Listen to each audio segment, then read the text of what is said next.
8h16, c'est l'interview politique. Bonjour Alain Griset. Bonjour. Merci d'être avec nous. Vous êtes ministre délégué aux petites et moyennes entreprises qui souffrent avec le Covid. Bien sûr, on va y venir dans un instant. Mais pour l'heure, il y a une autre PME qui souffre. C'est La République En Marche, des confitures totales au régional. Vous-même faisiez partie d'un quintet en Hauts-de-France. Tous les cinq ministres laminés par le score gargantuesque de Xavier Bertrand. Vous mettez, vous aussi, la clé sous la porte, la clé de LREM, Alain Griset? Tout d'abord, moi j'ai participé, à cette campagne électorale avec plaisir, rencontré beaucoup d'entrepreneurs. Bon, le résultat n'est pas à la hauteur de nos espérances. Mais vous savez, c'est jamais très facile de s'implanter. LREM est un parti jeune, c'est une expérience. Bon, on aurait préféré naturellement avoir un meilleur score, mais on va continuer à travailler. Attendez, vous êtes en train de me dire que vous n'y croyez pas dès le départ? Non, mais je pense... Vous me dites, j'ai participé, bon, voilà. Non, je participe pas, bon, voilà, j'ai participé... beaucoup d'enthousiasme. Non, mais la campagne est terminée. Bien, donc j'ai participé avec enthousiasme, j'espérais un meilleur résultat. Bon, il n'a pas été bon, on en tire les conséquences et maintenant on continue à travailler pour améliorer la situation. Vous venez du privé, Alain Griset. Est-ce qu'un mandat public vous est, entre guillemets, nécessaire? Vous pouvez très bien retourner dans le privé, non?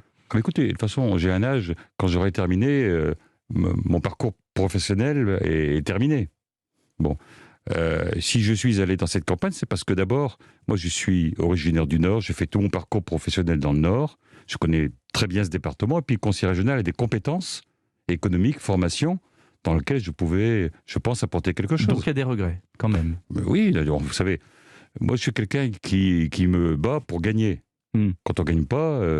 on ne peut pas être satisfait, donc je ne le suis pas, mais on va continuer à travailler pour qu'au bout du compte, les électeurs comprennent et il faut qu'on explique sûrement les réussites que nous avons eues, parce qu'on en a eu pendant cette période, de façon à ce qu'au bout du compte, les résultats électoraux soient meilleurs. Alain Griset, avec Jean-Baptiste Lemoyne, le ministre du Tourisme, vous lancez cette semaine, donc à partir de lundi, un plan de reconquête pour le secteur du tourisme. Ça veut dire quoi? Ça consiste en quoi?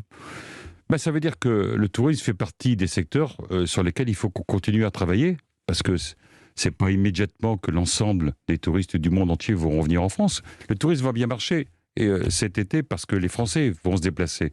Mais on a aussi un pays dans lequel il y a beaucoup de tourisme qui viennent des États-Unis, de Chine et partout. Très bien. Mais c'est-à-dire que vous allez accompagner encore plus ce secteur, ça veut dire qu'il y aura encore plus d'argent, ça veut dire que vous-même sur le terrain, vous allez prendre une caravane et vous allez faire le tour de la France. Qu'est-ce que vous allez faire concrètement? Non, ça veut dire qu'on va rencontrer les acteurs du tourisme, qu'on a déjà beaucoup vus pour les accompagner pendant la crise, mais avec qui on va dire, mais est-ce que le tourisme qu'on a vécu depuis des dizaines d'années, c'est toujours celui qu'on va vivre dans les années futures? Est-ce qu'il faut qu'on modifie un certain nombre de choses, en termes de promotion, en termes de formation, en termes d'équipement, peu importe, on va pas, avant la concertation, dire ce qu'on va pouvoir faire. Et on va faire cette concertation avec Jean-Baptiste Lemoyne, on va rencontrer les acteurs, et j'espère dans les 3 mois, faire des propositions concrètes au Premier ministre et au Président. Si vous mettez ça sur la table, ça veut dire que vous-même, vous avez déjà une petite idée?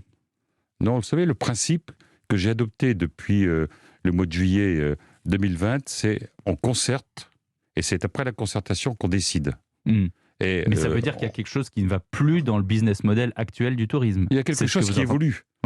Cette crise ne pourra pas rester sans conséquences. Et donc, en particulier, sur le tourisme, la France est un pays dynamique, mais on a de la concurrence. Et il est évident qu'il faut qu'on regarde de quelle manière les consommateurs vont se comporter, de quelle manière on va encore pouvoir plus accueillir le tourisme, différemment peut-être. Et vous pouvez le dire, Alain Griset, et on ne pourra pas subventionner ad vitam le secteur du tourisme comme vous l'avez fait massivement jusqu'à présent. Mais je le dis sans difficulté. D'ailleurs, le tourisme et les autres secteurs. L'économie, par principe, ne fonctionne pas sous perfusion, par subvention. L'économie fonctionne de façon autonome. Il y a des marchés où il n'y en a pas. Alors quand est-ce que ça se termine? Ça se termine au moment où on considérera que les mesures sanitaires qu'on applique aux entreprises permettent aux entreprises de travailler dans de bonnes conditions. Donc c'est ce que nous avons dit depuis plusieurs mois. Actuellement, on continue à accompagner les secteurs dont on sait qu'on applique des restrictions sanitaires, dont on sait qu'ils n'ont pas retrouvé leur activité, l'événementiel par exemple. Mais à partir du moment où l'activité aura repris, on arrêtera l'accompagnement financier. Alors justement, en parlant de tourisme, c'est pas tout à fait clair. On a une appli, tous anti-Covid. Moi, j'en ai une là sur mon smartphone, ça me permet de regarder. On a un pass sanitaire européen maintenant qui permet de voyager dans toute l'Europe. Et puis, selon les pays, c'est pas forcément la même règle. Est-ce que vous ne regrettez pas qu'il y qu'il n'y ait pas une harmonisation européenne plus claire?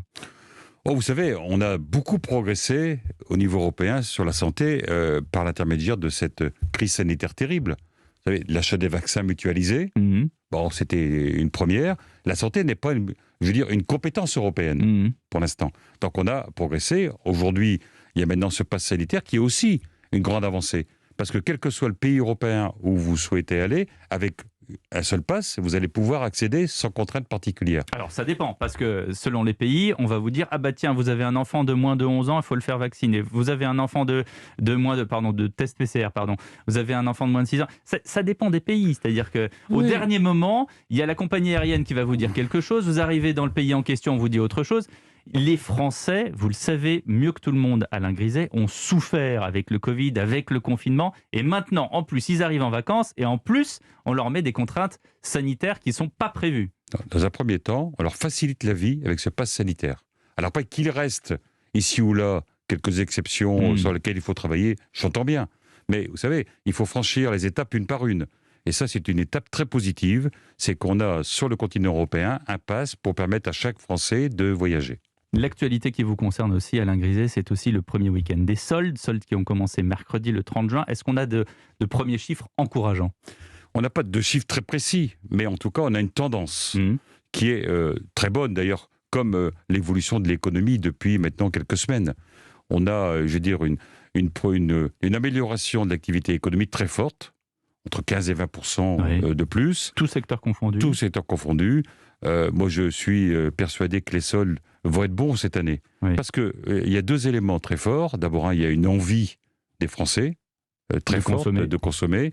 Il y a aussi un certain nombre de Français relativement nombreux qui ont pu mettre beaucoup d'argent de côté, 170 milliards. Ils vont peut-être pouvoir et donc ces deux phénomènes-là nous laissent à penser qu'il va pouvoir avoir de bons soldes, qui sont d'ailleurs très importants pour les commerçants. Pour tous les commerçants. Stocks, mais naturellement. Les grands et les petits. Mais oui, il y avait des stocks assez volumineux.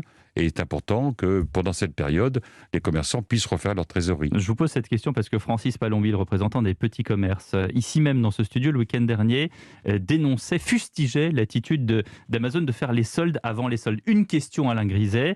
Aujourd'hui, en France, on ne peut rien contre Amazon?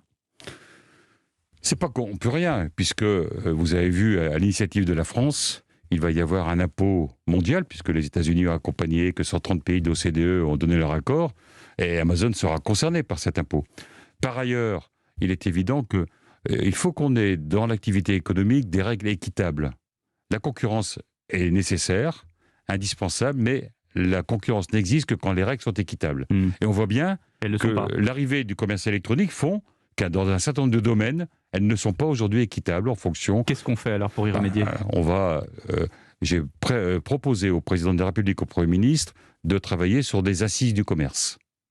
Je l'ai proposé, donc j'attends leur accord, et si j'ai leur accord, on le fera au second semestre. De façon à mettre sur la table la totalité des sujets... Donc y compris le sujet Amazon et grande plateforme. Pas spécialement Amazon, le sujet du commerce électronique. Parce qu'Amazon en France, c'est 19% de l'activité économique sur le vente en ligne.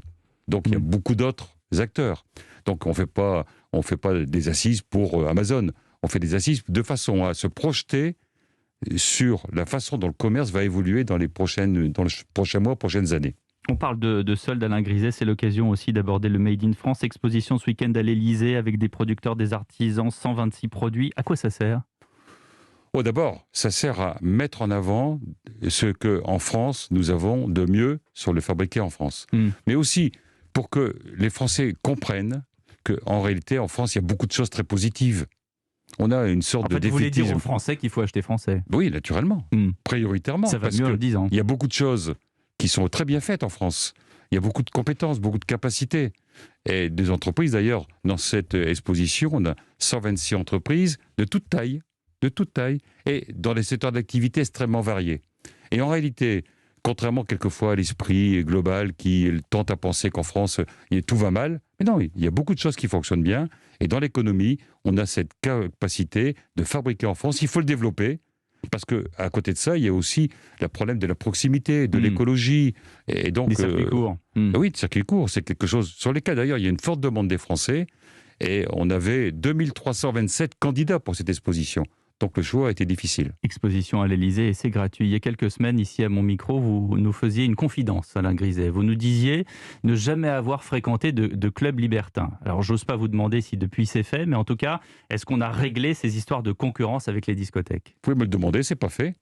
Et en réalité, au moment où vous m'avez posé la question, c'est vrai, c'était un sujet sur lequel je n'avais pas la réponse automatique. Donc on a regardé. Mais beaucoup se sont émus, même Bob Sinclair, qui est venu ici, le DJ, s'émouvoir du fait que les clubs libertins ont une autorisation, les discothèques non. La seule différence, c'est qu'il n'y a pas d'autorisation parce qu'il n'y a pas de code d'activité pour les clubs libertins. Et donc, se disent clubs libertins un certain nombre d'établissements qui sont dans différentes activités. Et donc, on ne pouvait pas fermer ou ouvrir puisqu'il n'y avait pas de code. Maintenant, quand c'est dans l'activité fermée, ils sont fermés. Quand c'est l'activité ouverte, ils sont ouverts. Mais de toute façon, on a tout ouvert puisque le 9 juillet, les discothèques sont ouvertes. Merci beaucoup Alain Griset.